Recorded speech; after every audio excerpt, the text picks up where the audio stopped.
friends, welcome to our welder trade e-learning classes. અગાઉ આપણે arc અને પોલારિટી ટોપિકમાં આર્ક અને તેના પ્રકાર વિશે જોયું. આજના આપણા વિડીયોમાં આપણે જોઈશું પોલારિટી અને તેના પ્રકાર વિશે.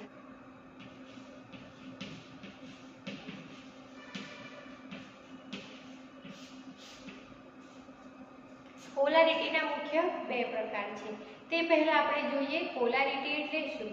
તો વેલ્ડિંગ પરિપથની અંદર કરંટ વહેવાની દિશા પોલારિટી બતાવે છે. વેલ્ડિંગ પરિપથ એટલે કે આર્ક વેલ્ડિંગમાં આપણે વેલ્ડિંગ પરિપથ કોને કહીશું? તો આ આપણો એસી ડીસી પાવર સોર્સ છે. તેનો એક છેડો આપણે જાણીએ છીએ તે પ્રમાણે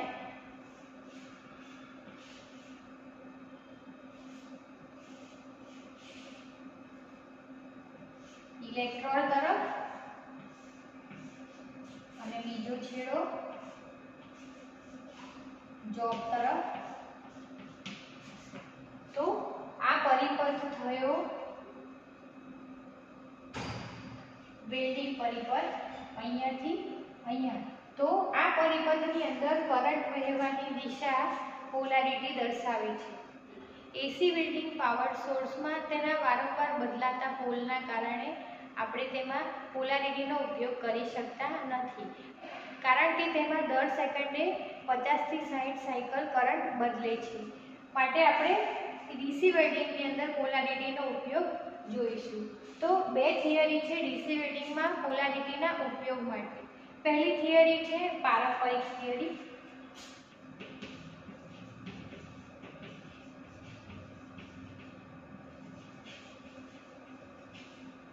અને બીજી થિયરી છે ઇલેક્ટ્રોનિક થિયરી.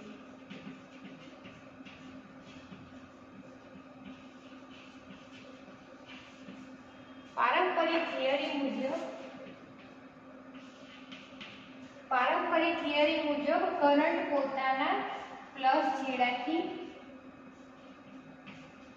માઇનસ છેડા તરફ વહે છે, પારંપરિક થિયરી મુજબ. અને ઇલેક્ટ્રોનિક થિયરી મુજબ કરંટ માઇનસ છેડાથી પ્લસ છેડા તરફ વહે છે. બંને થિયરી પ્રમાણે કરંટની દિશા અલગ અલગ છે, પરંતુ હકીકતમાં જોવા જઈએ તો ઇલેક્ટ્રોન હંમેશા પોતાના નેગેટિવ છેડાથી પોઝિટિવ છેડા તરફ વહે છે. નેગેટિવ છેડાથી પોઝિટિવ છેડા તરફ વહે છે. ડીસી વેલ્ડિંગની અંદર પોલારિટી અગત્યનો ભાગ ભજવે છે, કારણ કે ગરમીની આવી અસમાન વહેંચણીના કારણે બેઝ મેટલ અને ઇલેક્ટ્રોડ વચ્ચેની ગરમીની અસમાન વહેંચણીના કારણે વેલ્ડિંગ સફળતાપૂર્વક કરી શકાય છે. પોલારિટીના મુખ્યત્વે બે પ્રકાર છે. પહેલો પ્રકાર છે સ્ટ્રેટ અથવા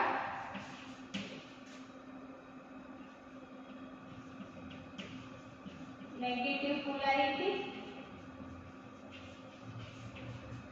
અને બીજો પ્રકાર છે રિવર્સ અથવા પોઝિટિવ પોલારિટી. તો બંને પોલારિટી આપણે વિગતવાર સમજીએ આકૃતિ દ્વારા.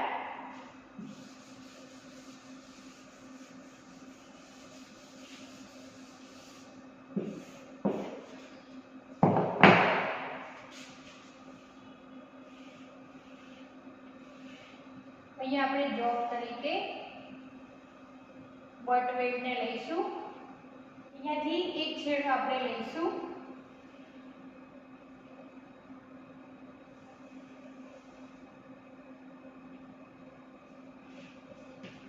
ક્લેમ્પ માટે એટલે કે અર્થ ક્લેમ્પ, અને બીજો છેડો હશે આપણો ઇલેક્ટ્રોડ માટે. આ છે welding cable.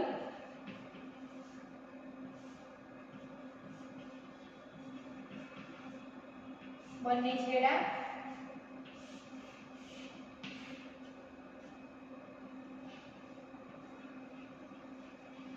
DC power source સાથે જોડેલા હશે.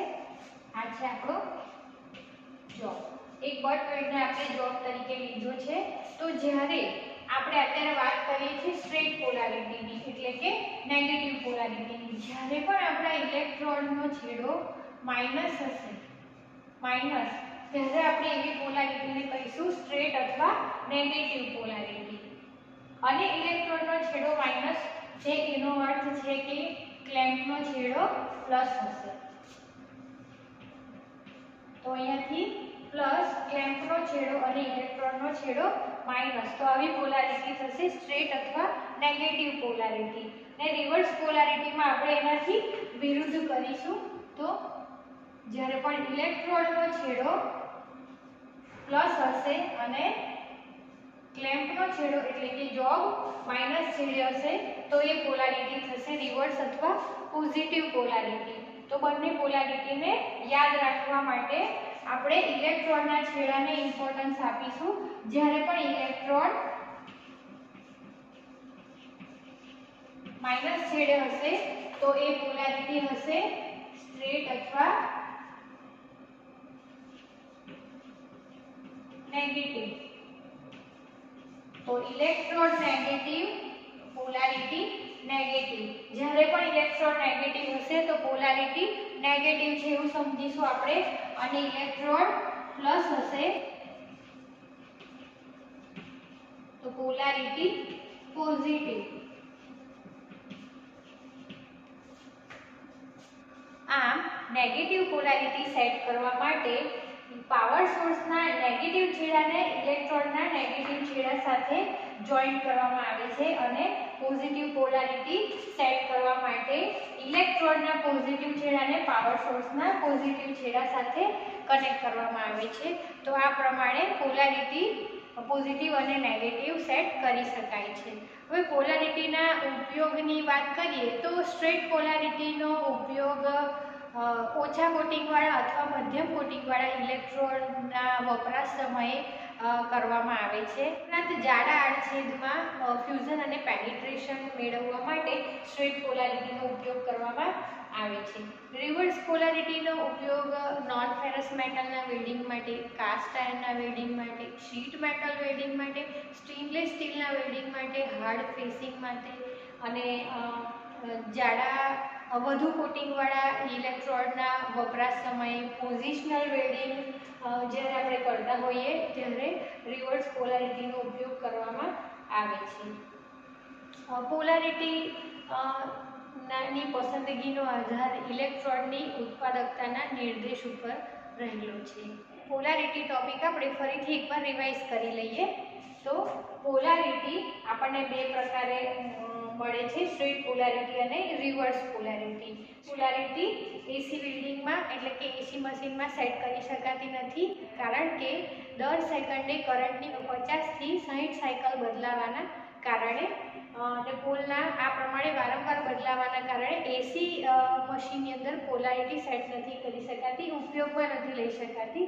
પરંતુ ડીસી વેલ્ડિંગની અંદર આપણે પોલારિટી જોઈએ તો બે થિયરી છે. તેના માટે એક પારંપરિક થિયરી અને બીજું ઇલેક્ટ્રોનિક થિયરી. પારંપરિક થિયરી મુજબ કરંટ તેના પોઝિટિવ છેડાથી નેગેટિવ છેડા તરફ વહે છે, જ્યારે ઇલેક્ટ્રોનિક થિયરી મુજબ કરંટ તેના નેગેટિવ છેડાથી પોઝિટિવ છેડા તરફ વહે છે, જે અગાઉ આપણે આકૃતિ દ્વારા જોયું.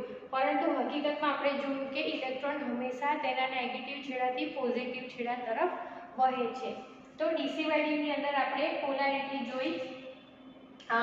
કેવી રીતે ઓળખી? તો જ્યારે પણ પાવર સોર્સનો પોઝિટિવ ટર્મિનલ ઇલેક્ટ્રોડના પોઝિટિવ છેડા સાથે જોઈન્ટ કરેલો હશે તો આપણે સમજીશું કે તે રિવર્સ અથવા પોઝિટિવ પોલારિટી છે. અને જ્યારે પાવર સોર્સનો નેગેટિવ છેડો ઇલેક્ટ્રોડના નેગેટિવ છેડા સાથે જોડેલો હશે તો આપણે સમજીશું કે પોલારિટી સ્ટ્રેટ અથવા નેગેટિવ છે. મતલબમાં આપણે ઇલેક્ટ્રોડના મશીન સાથે જોડેલા ટર્મિનલથી તો પોલારિટીને સરળતાથી ઓળખીશું.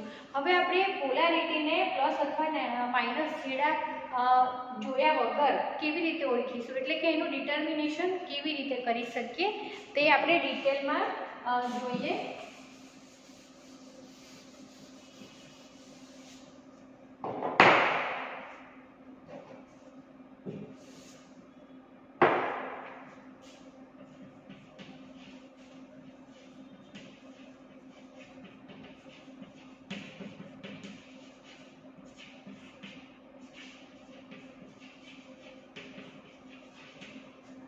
પોલારિટીના ડિટર્મિનેશન માટે બે પ્રોસેસ છે, એટલે કે બે રીત દ્વારા આપણે તેને ઓળખી શકીશું. પહેલી ટેસ્ટ છે કાર્બન ઇલેક્ટ્રોડ ટેસ્ટ અને બીજો ટેસ્ટ છે વોટર ટેસ્ટ. કાર્બન ટેસ્ટની અંદર આપણે જોઈએ તો કાર્બનના છેડાને તેના ડીસી મશીનના પોઝિટિવ છેડા સાથે જોડેલો હોય અને તેમાંથી વિદ્યુત પ્રવાહ પસાર કરવામાં આવે, એટલે કે વેલ્ડિંગ કરવા માટે આર્ક સ્ટ્રાઇક કરવામાં આવે તો છેડો તરત જ બુઠ્ઠો થઈ જાય છે. તો આપણે સમજીશું કે પોલારિટી પોઝિટિવ સેટ કરેલી છે. આકૃતિ દ્વારા આપણે તેને વ્યવસ્થિત રીતે સમજીએ. પહેલી ટેસ્ટ છે કાર્બન ટેસ્ટ.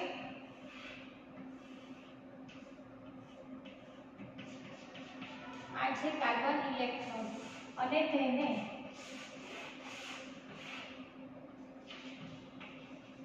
ડીસી મશીન સાથે જોડેલ છે. બીજો છેડો છે જોબનો છેડો.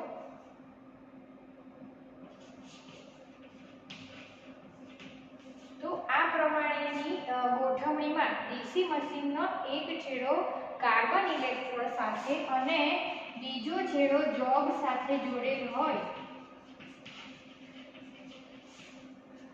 અને વિદ્યુત પ્રસાર કરી આર્ક સ્ટ્રાઇક જ્યારે કરવામાં આવે ત્યારે જો કાર્બન ઇલેક્ટ્રોડનો આ પોઇન્ટેડ છેડો બુઠ્ઠો થઈ જાય, ઝડપથી બુઠ્ઠો થઈ જાય, તો સમજવાનું કે તેને મશીનના પોઝિટિવ ટર્મિનલ સાથે જોડેલ છે અને આર્ક સ્ટ્રાઇક દરમિયાન જો પોઇન્ટેડ છેડાને બુઠ્ઠો થવા માટે વધુ સમય લાગે તો સમજવું કે તે છેડાને માઇનસ ટર્મિનલ સાથે જોડેલ છે. તો અગર ઇલેક્ટ્રોડનો મશીન સાથે પોઝિટિવ ટર્મિનલ સાથે જોડેલ હશે તો આપણને મળશે પોઝિટિવ પોલારિટી. મતલબમાં જ્યારે પણ છેડો બુઠ્ઠો થઈ જાય ઝડપથી તો સમજવું કે તેને પોઝિટિવ ટર્મિનલ સાથે જોડેલો છે અને પોઝિટિવ પોલારિટી એટલે કે રિવર્સ પોલારિટી સેટ કરી છે. અને જ્યારે છેડો ઝડપથી બુઠ્ઠો ન થાય તો સમજવું કે તેને નેગેટિવ છેડા સાથે જોડેલ છે અને સ્ટ્રેટ પોલારિટી સેટ કરી છે. તો આ પ્રમાણે કાર્બન ઇલેક્ટ્રોડ ટેસ્ટથી આપણે સમજી શકીએ કે કઈ પોલારિટી સેટ કરવામાં આવી છે, એટલે કે ઇલેક્ટ્રોડને અથવા જોબને મશીનના પોઝિટિવ અથવા નેગેટિવ બેમાંથી કયા ટર્મિનલ સાથે જોડેલ છે. તો હવે બીજી ટેસ્ટ વોટર ટેસ્ટ દ્વારા આપણે જોઈએ કે પોલારિટીને આપણે કેવી રીતે ઓળખીશું. સૌપ્રથમ એક ટેન્કમાં આપણે લઈશું ઇલેક્ટ્રોલાઇટ વોટર. આ છે ઇલેક્ટ્રોલાઇટ વોટર.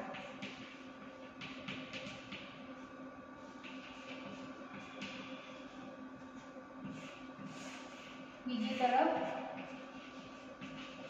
આપણા ડીસી મશીનના બે છેડાઓ.